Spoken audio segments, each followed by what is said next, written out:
পত্রিকা বিজ্ঞপ্তি হয়ে আসলে রাষ্ট্র যারা পলাতক থাকবেন তাদের জন্য রাষ্ট্র নিযুক্ত আইনজীবী নিয়োগ করা হবে। জুলাই গণ অভ্যুত্থানের রংপুরে বেগম রোকেয়া বিশ্ববিদ্যালয়ের ছাত্র আবু সাঈদ হত্যা মামলায় পলাতক ২৪ আসামির বিরুদ্ধে পত্রিকায় বিজ্ঞপ্তি প্রকাশ করা এবং আগামী ২২ জুলাই তাদের হাজির করার নির্দেশ দিয়েছেন ট্রাইব্যুনাল।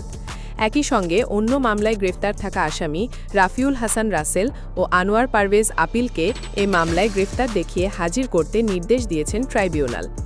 রোববার ১৩ জুলাই বিচারপতি মোহাম্মদ নজরুল ইসলাম চৌধুরীর নেতৃত্বাধীন আন্তর্জাতিক অপরাধ ট্রাইব্যুনাল ২-এ এ আদেশ দেন।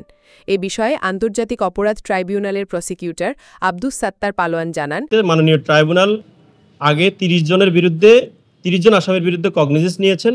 সেখানে কারাগারে আটক ছিলেন ৪ জন, আর ২ জন আসামি আমরা ইতিমধ্যে জানতে পেরেছি যে ২ জন আসামি অন্য মামলায় আটক রয়েছেন।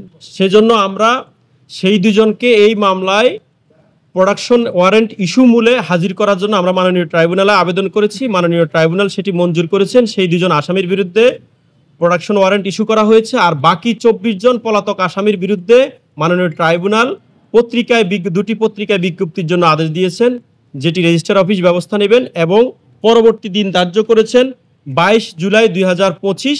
২২ জুলাইতে সেদিন পত্রিকা বিজ্ঞপ্তি হয়ে আসলে রাষ্ট্র যারা পলাতক থাকবেন তাদের জন্য রাষ্ট্র নিযুক্ত আইনজীবী নিয়োগ করা হবে। তারপরেই অভিযোগ শুনানির দিকে মামলাটি যাবে।